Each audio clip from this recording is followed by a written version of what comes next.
Welcome to Command Control Power, the longest-running Apple consulting podcast. This is Joe, your host and co-founder. For over 10 years, we've produced weekly episodes featuring epic tales of tech support and troubleshooting, discussions about managing our clients and businesses, and interviews with colleagues and vendors. Our weekly podcast blends thought-provoking discussions on hot tech topics with solutions and anecdotes from the field. Plus, rediscover hidden gems here on the public feed, curated from our expansive archive of over 500 classic episodes. For our pro listeners, we offer Patreon-exclusive shows. This private podcast feed is tailor-made for IT professionals looking for advice and guidance on the more challenging aspects of running your practice, working with your clients and employees, and managing your fleets of devices. For a modest monthly contribution, you'll unlock a world of deeper Apple expertise, meaningful connections, and a shared passion for Apple technology.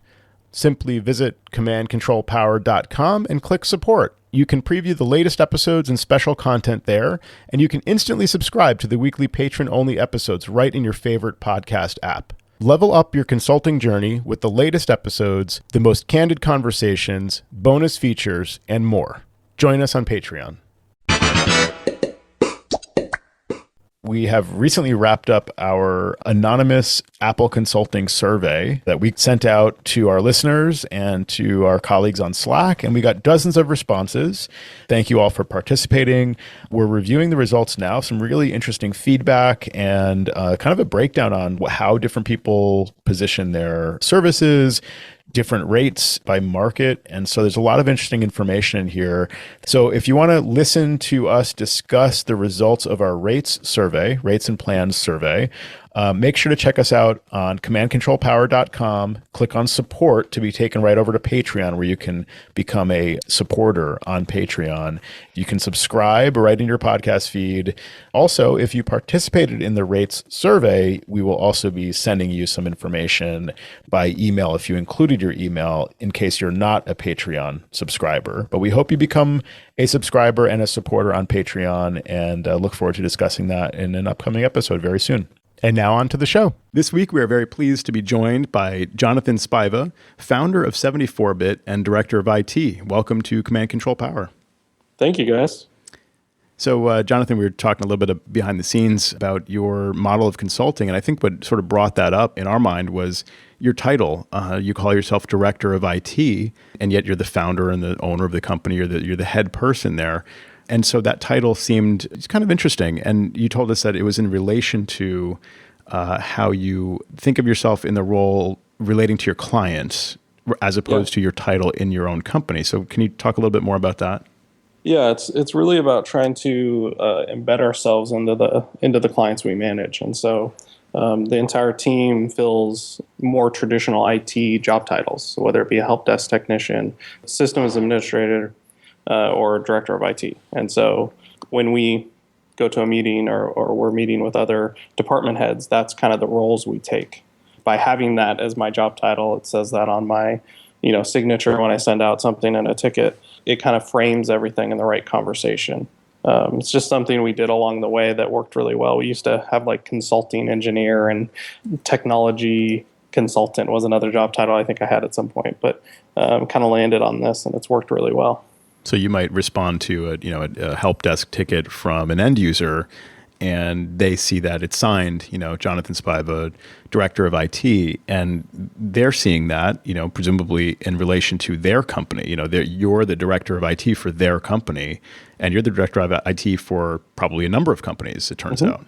That's the idea. It seems to have worked well. It's, hopefully I'm not responding to help desk tickets the first person that often, but it does still happen occasionally, as we all know. When the help desk people respond, or system admins, it just kind of frames the conversation. If I'm making a decision about something for the org and it's coming from me, it actually has some weight versus just the guy that does the IT that happens to be there a few times. Right, and it would look strange if an end user got a response from you for whatever reason, just something needed to be escalated or whatever, and it said owner, and they're thinking owner, the owner is Bob, my buddy in the corner office here. It's not Jonathan. So that kind of makes sense. I see. Now, do you include your company when you're relating to the end users? Do you include your company info? Yeah, all of them, all of our signatures in Zendesk have, so name, title, company, and it says 74-bit. And then we have the contact, the help at 74-bit, and then our phone number. But even with that, even with having our company name, people still kind of associate it because it's a job title they're aware of. Versus, I mean, job titles are kind of ridiculous in any world, but in the tech world, it's even more interesting. And so I think it's a job title they recognize and they understand there's some authority to. I thought I was actually going to get some kickback from clients about it at some point, and nobody's ever said anything to me. So I've just rolled with it.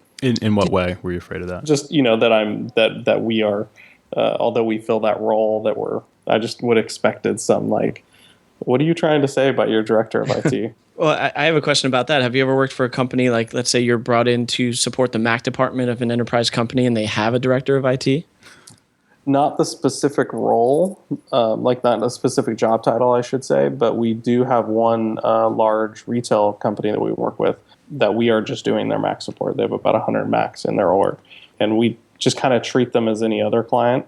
We just can't make as many overarching decisions as we make in some of the ones we manage all of their infrastructure for. So it hasn't been an issue there either. But it'd be kind of fun if there was. Yeah, it would be kind of entertaining.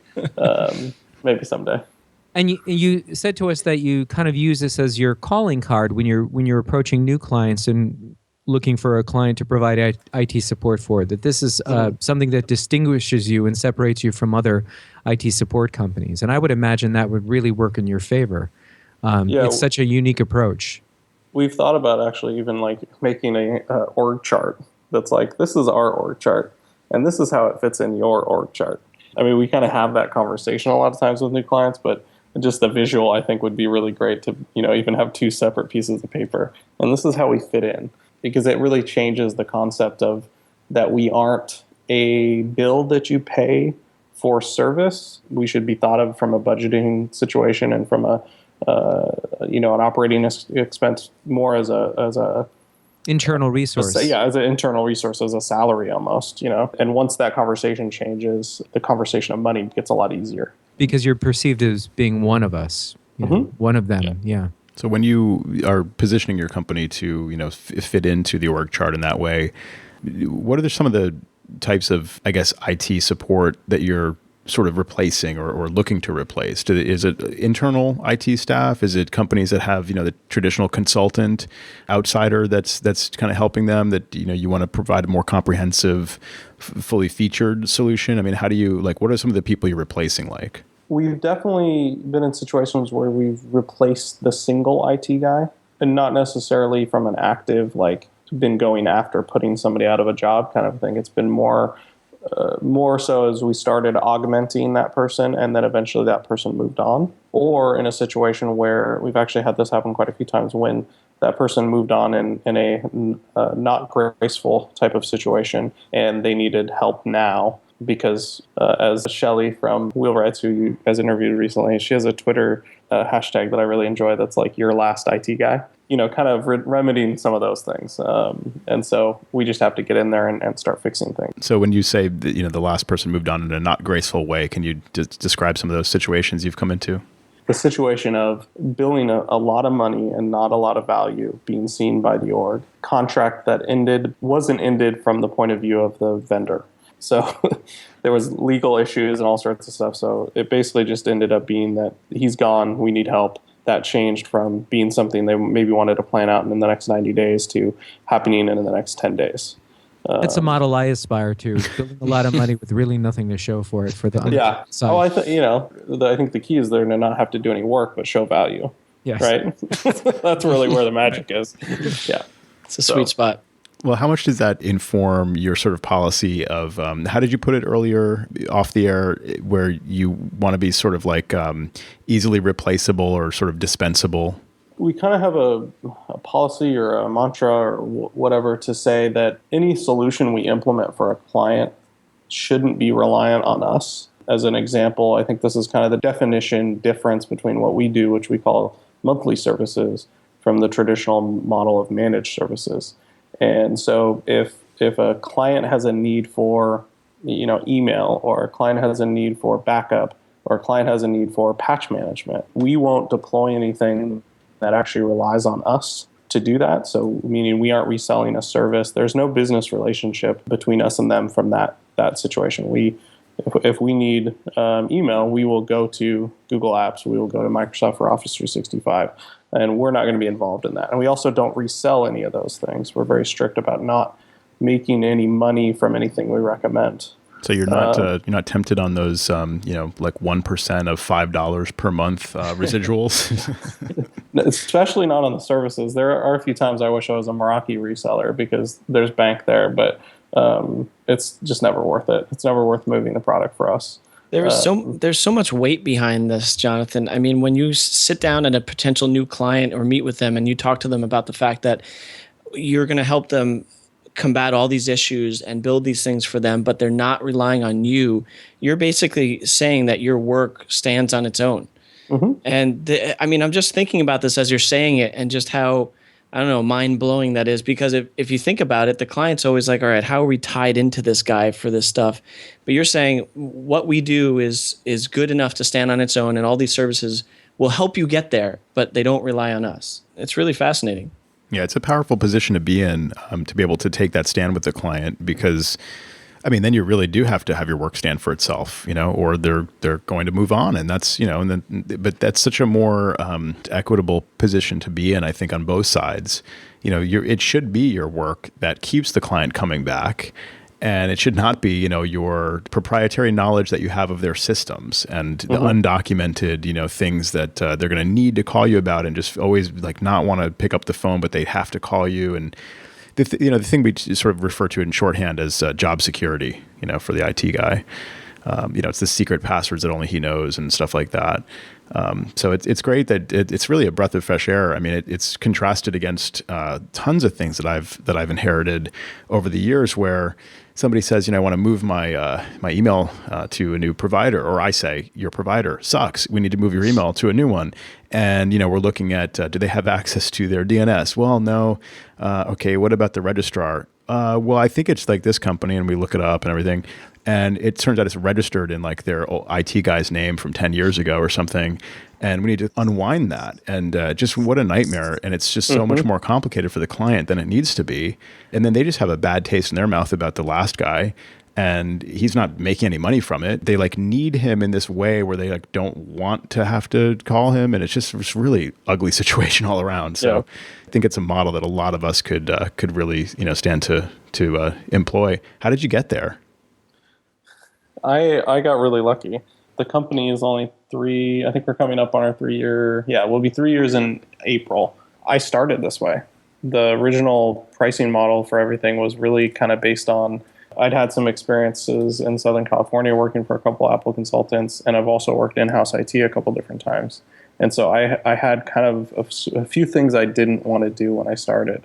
I didn't want to go to more than one client in a day. And I didn't want to have to track hours on a few things. It was just kind of if I could make my dream job in consulting, what would it be? And all of those things kind of led into where we're at now. Another one was I didn't know if I was going to be doing this forever. I didn't know if I was going to take a real job, but I knew I needed to make some money in between. So none of my original clients were under contract, and actually all of our clients today are still 30 days. So we have 30 days to cancel. They have 30 days to fire us. It can be a little contentious at times for us, but it's also really nice for both sides to understand that we have to win each other's business. They have to be nice to us, and we need to provide service to them. So it really started that way. It's morphed many times. We moved from really a per day kind of concept with an additional cost for the in-between stuff to now where it's all per user based, and we just charge a flat rate per user per month, and that's it. That's the math. The pricing's straight on the website. Have any questions? It's on the website, kind of a thing. So it's $125 per user per month. So that's it. So if I hear you correctly, initially when you started to do this in the Seattle area, you weren't really quite sure if you were in it for the long haul. So it didn't put you on the hook to have to enter into some sort of long-standing relationship with another client. Correct. So this worked for you, and then all of a sudden it became this really good recipe to create new work and new business. Yeah. Seems to be increasing exponentially. Yeah, and I think the other piece is just, and it is, we kind of become the mantra of us. It's never changed. We have kept with that idea that we need to, if we want this client's, happiness and we want their money, we need to keep making them happy and not rest on our laurels for, months or weeks or however long, just because we know we have a contract and it's not possible for them to break. It's proved very well. And it honestly, on the other side too, when we've had clients, the thing we've had to do 2 or 3 times is reevaluate what our demographic is. How many users is the minimum for us? And so right now we're really at 20 users is the minimum, and at $2,500 a month. And at one time it was, if you were 5, we were happy to serve you. The pricing model was a little different back then, but we had to let go a number of clients. And so once we were willing to understand the change and the effects it made, within 30 to 45 days, we were free of the clients that we were ready to let go and moving on to the next big thing. Obviously, that's kind of mean in certain ways, but got to do what we have to do to make the company succeed. Are there any companies in the area that you would think would be a good fit for some of those clients that you would let go that are too small for you? Oh, definitely. We've encouraged people to contact Wheelwrights, which is Chris Daw and Shelley. They're amazing. They're great. And then Creative Techs and Universal Mac are the 2 other kind of lead on the business side of things. There's a couple other guys that are really good on the home user side, but we have a little Northwest Mac consultants thing that meets every other quarter or so, so we all keep in touch and such. But our demographic's very, very niche. We've never taken a client from another consultant that I'm aware of. Once you decided on your model, initially starting out, what was your method of acquiring your initial clients and starting to build your practice from there? Again, a little lucky to begin with. The company that I was working for, in-house IT, that had laid me off, actually was willing to contract with us as soon as we started, as soon as the company was created. So I had a little bit of income from that right away, 3 weeks kind of after I'd been let go. And they're still a client to this day, so that's kind of a fun story. Other than that, it's really just working on networking, and then also the Apple stores, as obviously you guys have been talking about a lot lately. I actually come from Apple retail way back in the day. When I left, I actually worked for an Apple consultant in Southern California. And so that was Creative Resources in Santa Ana or Costa Mesa, they might be now. Russell there actually kind of got me my start, and he really instilled in me a few different things. One was that the relationship with the Apple stores is kind of paramount. And I still believe that to this day. So we maintain those relationships as best we can and just make sure that they know that if there's somebody that fits our niche, we'd love to talk to them and we can, probably do great things for them. If I were a new customer and I was looking at considering your business to provide IT support, I would imagine, and this is a question you get asked a lot. All right, I understand, we've got 20 people in our organization. It's $125 per person. What comes with that $125? What do you do for us? Everything. So what does that represent in terms of your team being on site, I guess? Yeah, so the minimum we're going to be on site is once a week. And it's purely dependent on needs. If it was a new client with 20 users, we'd probably schedule once a week. If the needs changed a little bit, we might move that up to 2. Or if something's going on, a Google Apps migration or something extra, we'll put 3 guys there for 3 days kind of a thing and stuff like that. We do that pretty often. It's really based on need. That was something that I'd realized in the beginning. It was really per day was how I was kind of divvying up if you wanted more time on site, you had to pay for those. I started to realize that the flexibility of me or my team deciding who needed to be where on what days or what week because of what's going on was very valuable. So if we need to shift things around and go heavy at one client one week, we can. And we're not actually breaking our contract or doing anything that the client doesn't expect because of that. We have calendars that we manage so they can see visibility into when we're going to be on site and such. It's really just what's needed. So if a client's 20 users and they need 3 or 4 days on site, that's fine. We're going to figure out a way to not have that need to be true. We kind of feel that or even emergency time, most of those things come from not practicing good IT. If we're practicing good IT, you won't have any emergencies, or they'll be very rare. So therefore, I'm going to absorb that cost. And the same thing with if we're practicing good IT at 20 users, you shouldn't need me there 4 days a week. So Right. if I can spend some effort, I can implement some good procedures, some good policies, some good technology. Suddenly, you'll need us less. And if they still perceive themselves as needing you more, then maybe ultimately you decide it's not a good fit, if they have the wrong expectation or something like that. Yeah, we've had that conversation a few times. It depends on the size of the client, and also sometimes it is a perceived. They feel that they need or want more, and we may just say, okay, well let's double up for the next month or two, and see how that goes. And usually it's fine because we actually we get better at getting something. A ticket closure rate goes faster or something like that. So it's not necessarily a negative. And that's also dependent on what we have available. If we're slammed and a lot of stuff is going on, that's hard for us to do. But if I've got a new tech that's still coming up and can be on site an extra day, then yeah, we'll give that to them. And then do they typically, come around to the idea that, okay, this was great, but now things are kind of like, stable and we don't necessarily expect this every single week? Yeah, it's usually not an issue. So what would be the ideal amount of hours with a 20-person team you'd want to see as a target on a monthly basis? Just to get a sense of this. I have it hard to say it in hours, but I'd say in days on site, I'd want it to be between 4 and 8. Yeah, that's significant. So once a week to 2 weeks. And I mean, we are a lot more hands-on than the traditional, consulting approach. So just because a tech is on site at the client, that doesn't necessarily mean he's focused on that client exclusively. And so that's another piece to that puzzle, is that often when we're on site, we're working on things for the client. But if it's dead or there's something that's more pressing, the tech is going to work on that. It's all about needs across the org. That was another piece that changed over time. When we were doing the per day thing, that was very hard to do because the client's paying for a day of service. If you're not giving them a day of service, how does that work? Right. So that was part of the reason we abstracted it more and got into, well, what does it cost to support your company? And let's figure out a flat rate, and then we'll do what it takes to get that done. And if we're not doing it fast enough, we can have that conversation of what that means to remediate that. So when you create this plan, you said you made it more abstract as opposed to a specific amount of days per week, but you do initially tell them, all right, we are planning on being there roughly 1 to 2 days a week or on an as-needed basis. But they know that you're coming in, and if there are other pressing issues, do you take care of them? And I would assume if you're doing right by the client, they're kind of okay if they hear you talking with another client in a cubicle or in an office and taking care of another task. Yeah.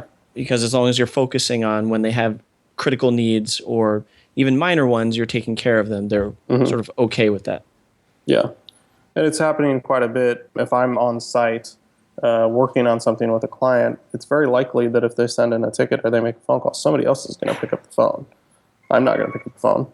So the whole kind of triage concept of getting that phone call taken, understanding what the issue is, getting some notes into the ticket, or at least even taking the initial email and just parsing that and making sure that that's what it needs to be before it even gets the tech that's on site that moment. And so that's already kind of happening in a way, that you have other people working on things even though they're not there. It just depends on the needs. But if there's an emergency, the first guy that can make it there is going to get there. And a lot of times new clients have those. We're scheduled 1 day a week, but we haven't quite dialed in everything yet from the previous, my last IT guy.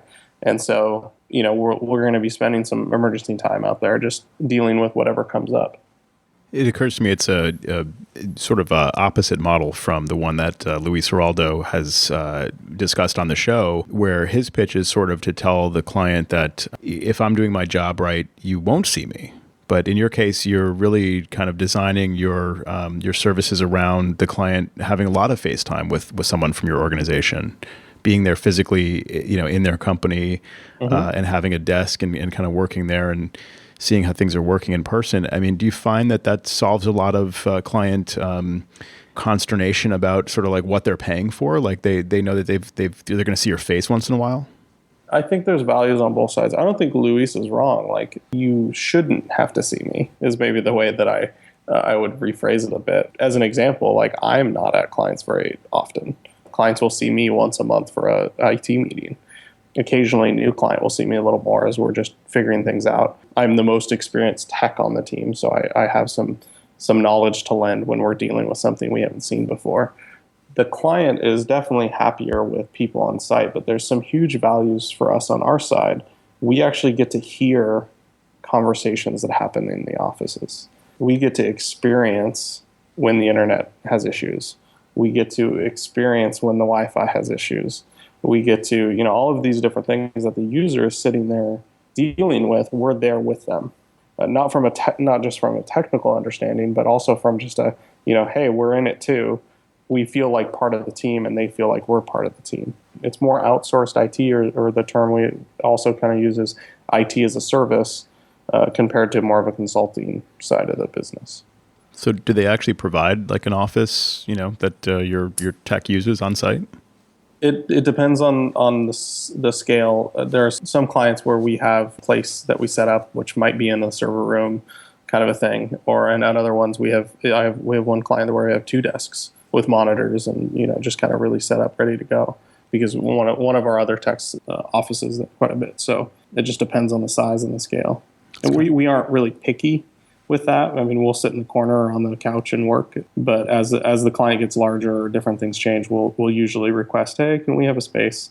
At least a space to lock things up and stuff. That's usually what we're after more than anything, is just a place that we can feel comfortable that things can stay and not get molested or anything. It's kind of ironic that sometimes clients sort of have this demand that they want to see you, like they want you there, and some consultants have an aversion to that, like they want to just say, I don't need to be there. I can work remotely. I have things that are automated and things are just being maintained and you're not even aware of it, and that's a good thing, and you don't need to see me. But you're answering that question by saying, fine, I'll be there.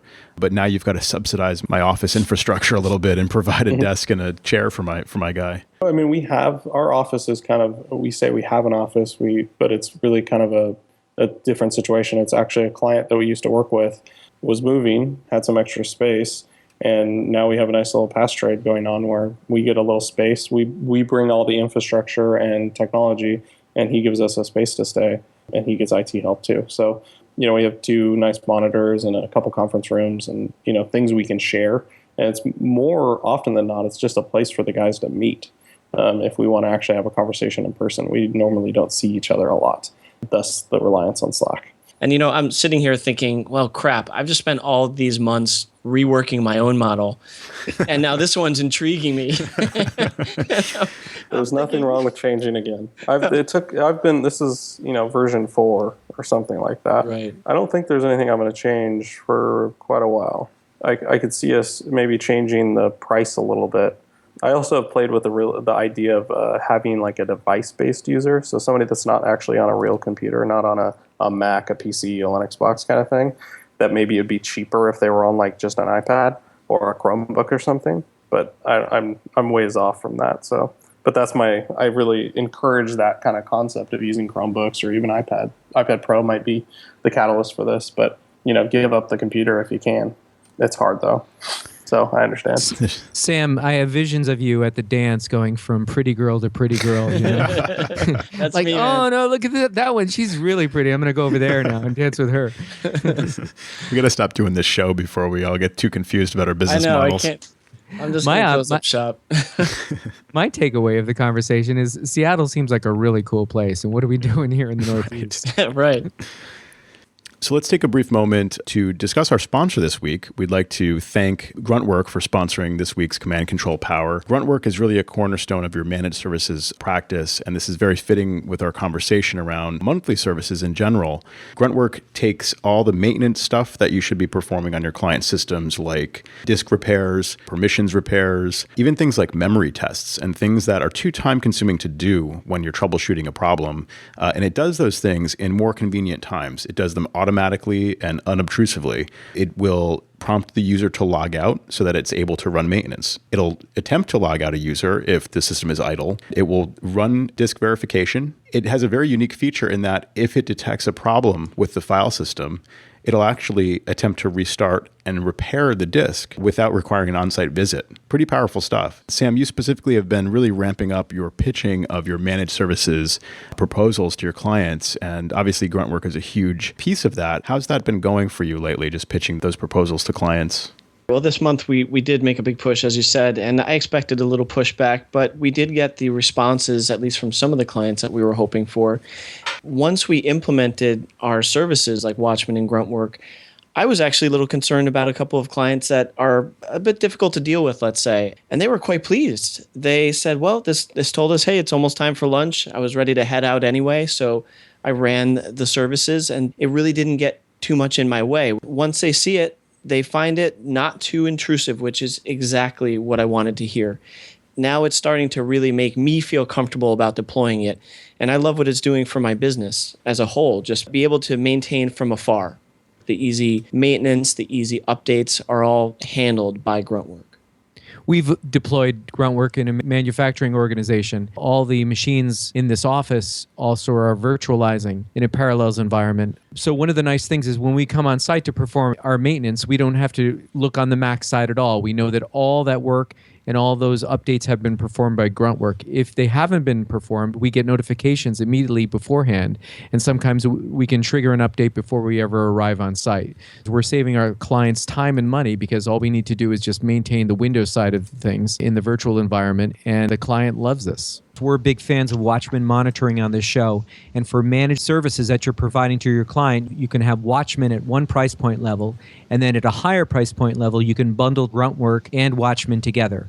Another marketable service, and it saves you time and money. One of the great things about Gruntwork is it carries your own branding. Just like Watchman Monitoring, you can badge your company name, your company logo. It's very affordable.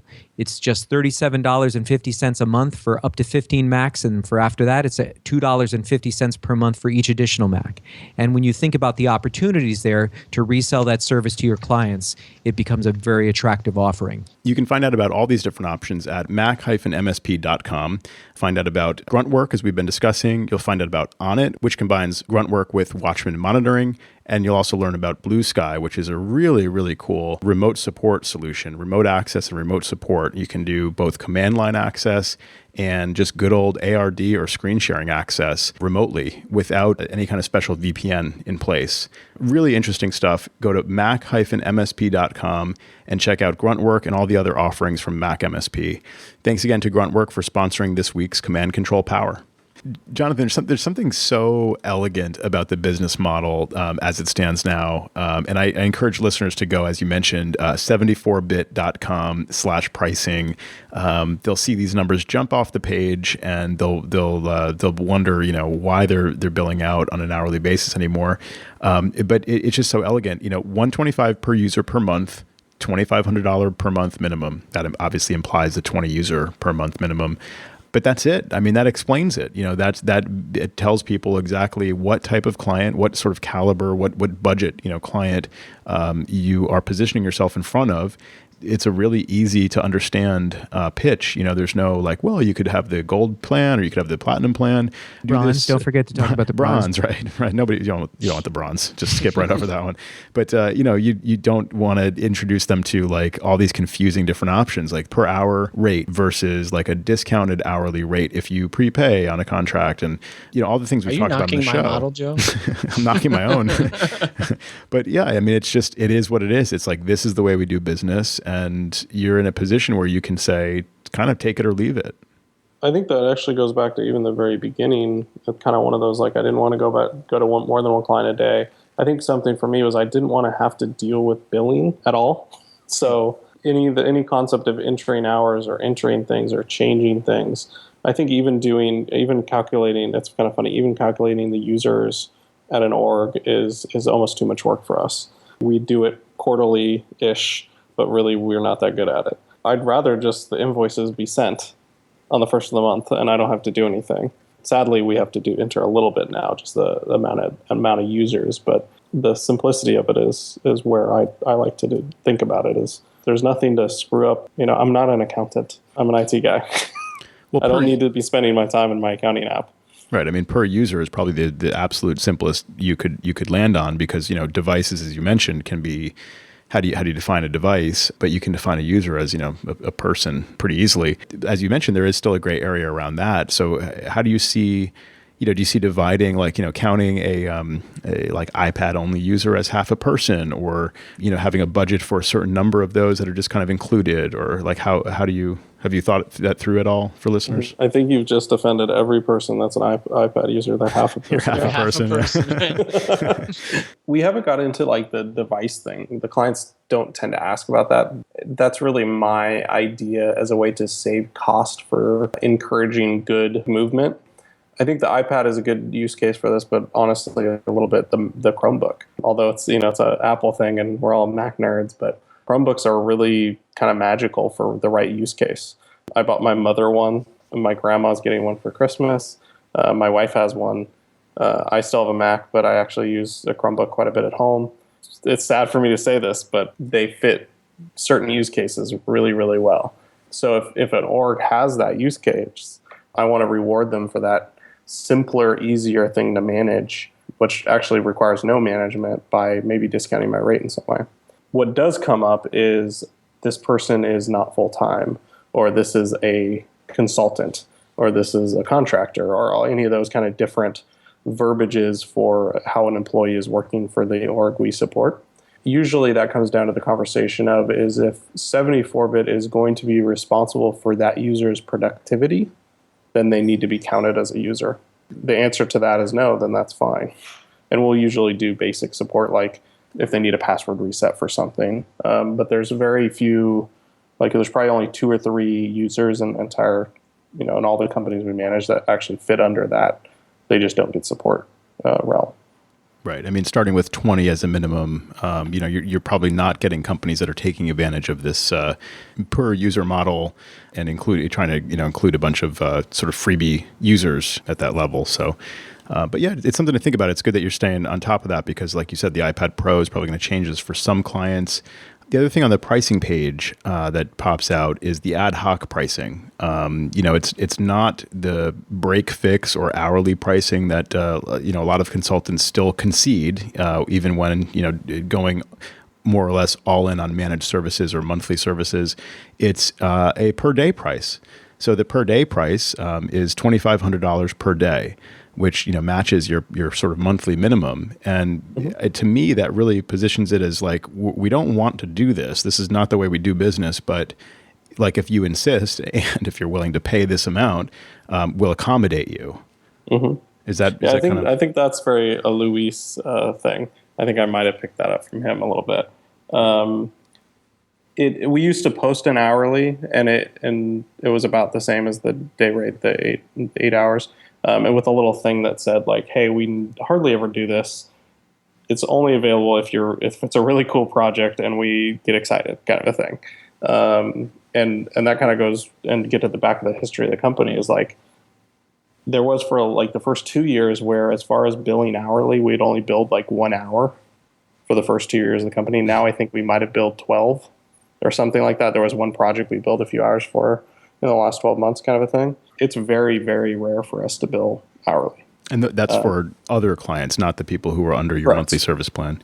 Yeah, not fitting under monthly service, just that, yeah. But for those that are on your monthly service, do you have any kind of project-based billing that you do, or is everything? All you can eat. Wow. All you can eat. So they want to just say, like, we've got the budget this year. We want to buy a fleet of 100 new Macs, and we want you guys to deploy them for us. We'll do that, whatever it takes. We'll be there for, it'll take a week times, 2 techs or something. I mean, that might be totally off number-wise, but it is what it is, and we're just going to include it, and we'll eat the cost. The key thing is we get to schedule that. How that deployment works is very much us. If we want to push that out 4 weeks because it makes sense for us and for the org we're managing, we're going to do that. Right. So that's your concession, is you do get some control over that. It's not at like emergency, we need to deploy these Macs right now. We're not deploying 100 Macs tonight, right? But we will deploy 100 Macs in the next 60 days. So, and that usually, buying it, that's kind of a great use case. Is like the concept of coming up with buying 100 Macs is going to be actually something we're going to spearhead.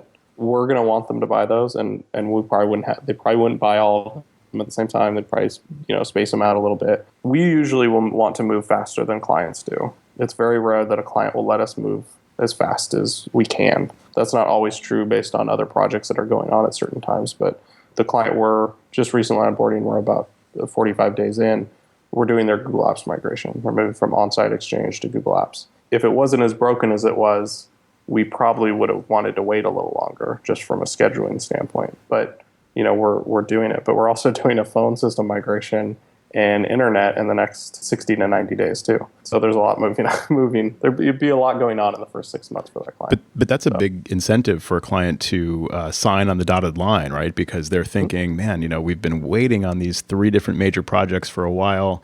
And, we could pay this other previous, hashtag our last IT guy, whatever, huge chunk of change to do it.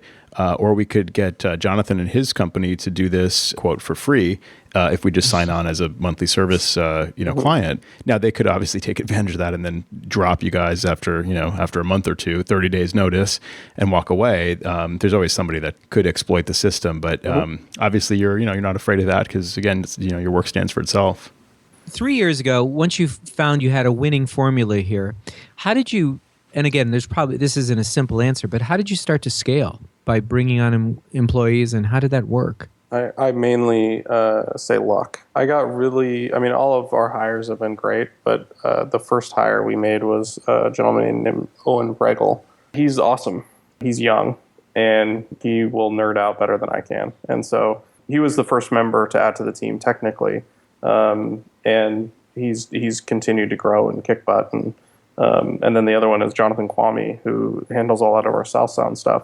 That got the company rolling, like hiring those 2 guys, and has allowed us to do so much more.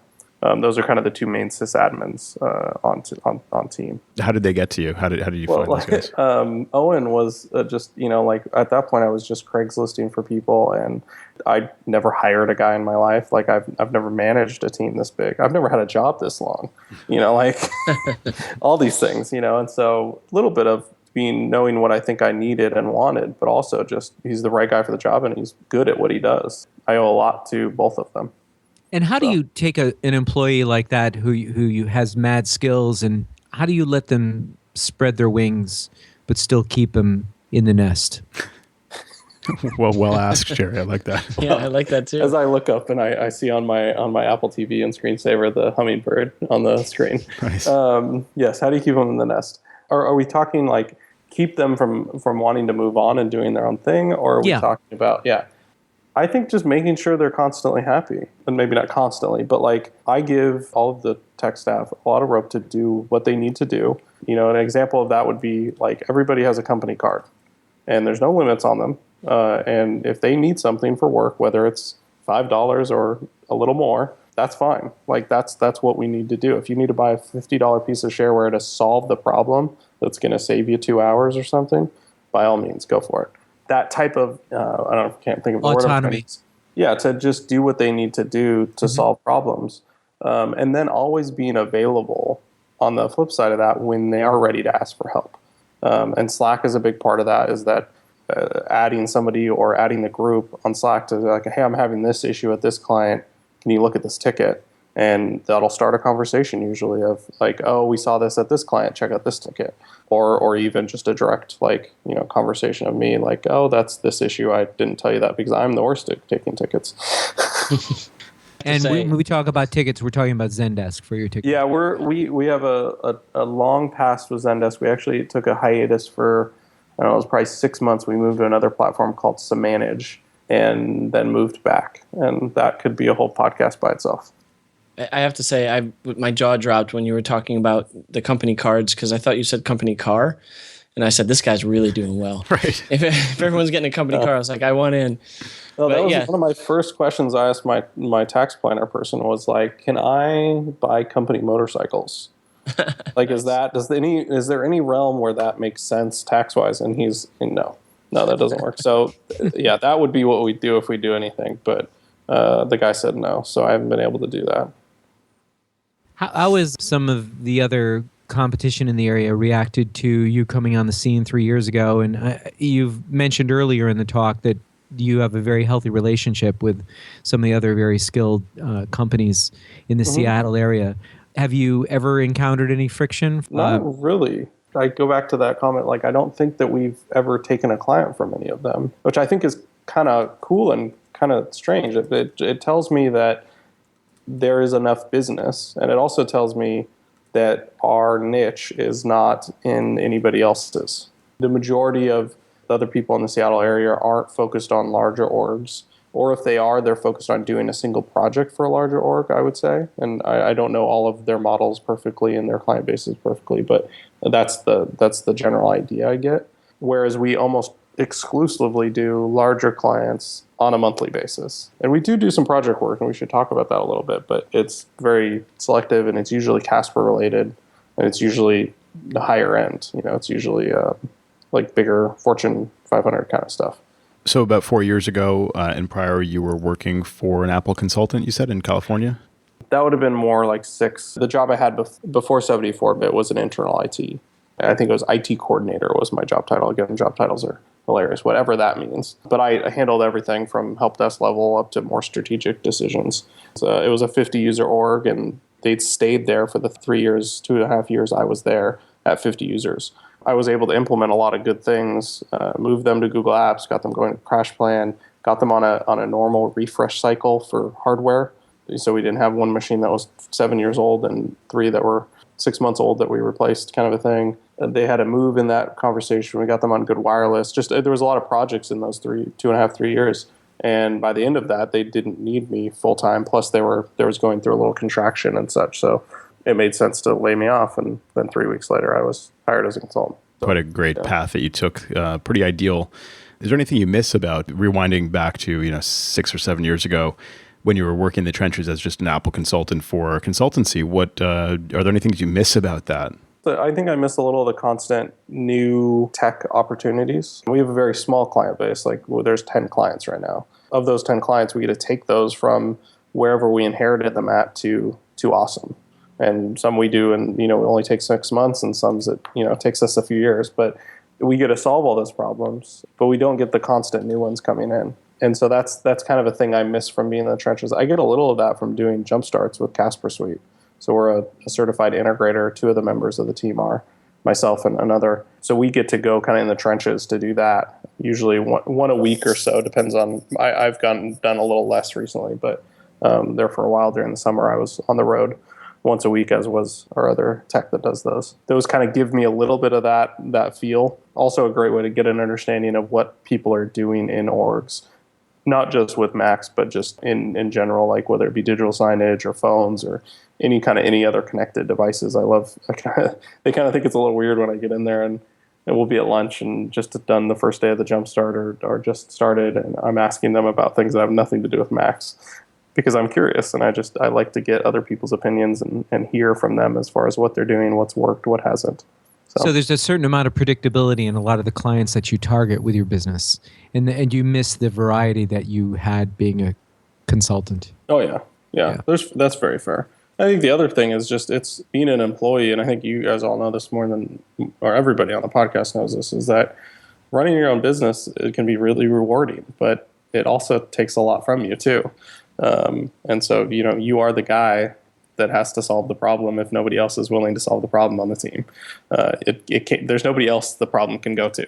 That's difficult. And, you are responsible for people making a living and buying food for their kids and things like that, and making sure they have health care and all that kind of stuff. There's a lot of responsibility comes with it that it's heavy on you. Even, we've been very fortunate that's not been an issue money-wise, but it's definitely something when you're signing the checks or clicking the approved payroll button, that it's something you think about. So, sure, I can imagine. I mean, even when you decide to change your model, you could have that in the back of your mind. What if this doesn't work? What if we move to this new scope and it affects us in a negative way? You have 9 people now that are relying on you for this to work right. Yeah, definitely. So I think we're sort of nearing the end of the arc of the show. I think we should have Jonathan back. He dangled a little carrot saying that they do take on special projects, and I would love to hear more about that. Like, we've been doing it for a while. We do both a lot of OS 10, iOS high-end implementation with Casper usually kind of the after the jumpstart conversation. The other piece of that is we, like a lot of the people in the Mac community, have started to dabble into a lot of the advanced wireless stuff. Is that something we really nerd out on? We don't do a ton of deployments. We've done a few outside of the monthly service stuff, but we're constantly working on improving the wireless at our monthly service clients. And so we bought like EcoHouse Site Survey, which is like a ridiculously cool predictive mapping tool. It's kind of like NetSpot, but turned up to 11 kind of a thing. It's Windows only, sadly, but they're coming out with a Mac client someday soon. Well, we'd love to hear a lot more about that. Jonathan, if you'd be willing to come back on our show, I'm sure all our listeners would like to hear more.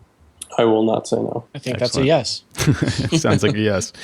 Excellent. Well, yeah, thanks again, Jonathan, for coming on the show, sharing your time with us and your perspective on IT. I think it's interesting for listeners to hear a little bit of, both sides of the story. I mean, it sounds like, things have been very successful for you and you've been able to design a company that you would want in an ideal world. And you've been able to achieve that for the most part. So it's a great story for listeners to hear. And it puts it in perspective that, as you say, it's not really all unicorns and rainbows, I guess, as Jerry might say. There are still some concerns, but we'd love to discuss more of that with you in the future. And we encourage listeners to find you at 74bit.com. And where else are you on the interwebs besides Slack? On Twitter at Johnny Spiva, JONNYSPIVA. Thanks again for joining us on Command Control Power.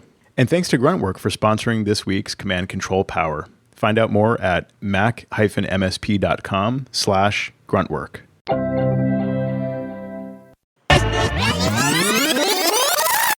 Let me do another mic check now. Is that any better?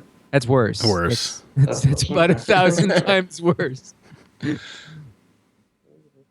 You have to bring the computer with you into the other room when you. How'd you know?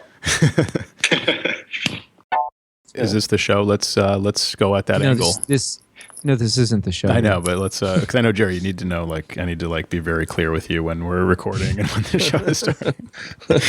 Well, we were chatting casually earlier. Isn't that what podcasts are? Just people chatting casually? Yeah, but there's two. I tell these guys there's two doors I can walk through. One is my podcast door, and the other one is off mic chatting. And I get uncomfortable when I've walked through the wrong door. That's what the listeners love. That's why they tune in. They want to catch a glimpse of you, just flailing around in the room, looking for the light switch. Where am I? What's going on? So, do you have any other bikes besides the Ducati? I also own a Honda Grom, nice, which is a little 125 mini. It's basically a mini motorcycle. It's technically my wife's bike, but actually it's technically mine, but it's my wife's, and she just got her license. And Ducati's really nice looking. Yeah, that's my kind of my prized possession. We don't own a car or anything, so we just have a couple bikes. So yeah, we're a little wild. Awesome. Because you guys aren't on Slack. You guys are afraid of Slack. That's all I need to know. What is that? What is Slack? What is the Slack? Honestly, that's how I felt. I love recently. hearing about your guys' discovery of it over the time, though. Oh, that was me. Where do I go? Where do I click? And Jerry's like, just let me connect to your computer. Hold on a second, And it turns out I'm in the old Slack, which was introduced to us by a listener, and it was the Mac. What was their name? It was App Advisor or something. I forget what the name of it, but it was not Mac Admin. So it was just a whole different Slack team. That was my introduction to Slack, and I that's all I ever knew. I had no idea there's this whole Mac Admin Slack going on around me. So yeah, that was enlightening for sure. It's quite magical. I've been on since user 100 or 125, wow. And it's pretty crazy to see it grow.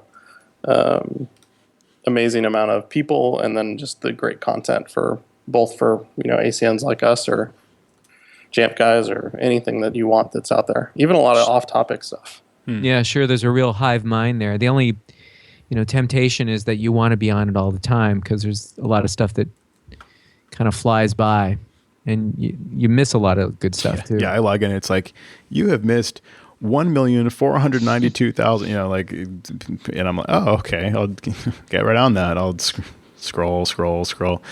Yeah. But Jerry, you usually bring the stuff to our attention that we need to know about, so I appreciate that. Yeah, Jerry provides a summary. It's like, do you see what is that a service I can subscribe to? Slack is Where you just highlight the things on Slack. SAS, Slack is a service, yeah. Right. We use it internally for our team, so like we're on it all day long anyway. I'd say it's probably the most used app on my computer, other than maybe a web browser. So we sit in it all day long. Yeah, it really becomes habitual, and I would imagine when you're using it with a team, it's just so important, and it's just such a, like you said, a magical technology that just appeared one day. I'm sure it didn't appear one day. It seems like it's really kind of funny how it's not a new idea. Yeah. Even if you want to take it back to like IRC, like it is really just a pretty version of IRC. But even between those things, you had Campfire from 37 Signals, who's obviously known for Basecamp. They had, basically the same thing. It's a group chat app for businesses. And it did okay, but it was never, a blockbuster performer. And then even after that, there was HipChat, which is still around by the Atlassian guys, the guys that make Jira. And we used that actually probably for the first year of the company, and it was great. And we integrated with Zendesk and had all sorts of stuff. And discovered Slack fairly early in its tenure and moved just because it was cool. I think we were only a team of 3 at that moment, so it was pretty reasonable to move pretty fast. And have been on it since, and it's just gotten cooler and cooler and more integrations. And we have a pasta bot is one of our favorite things. We have a really great pasta place that's right next to our kind of headquarters clubhouse, and every time they update the menu, it tells us in Slack what the pastas for the day are. Nice. And so there's usually a lot of excitedness or sadness when that happens if somebody's not around the office. Oh, that's the one I was waiting for, and now I'm on the other side of town. I can't get pasta. So, see, that's an example of where it's better not to know, right? You just would rather. It's like, I don't want another serving my favorite pasta when I can't have it. Like I'd rather not know.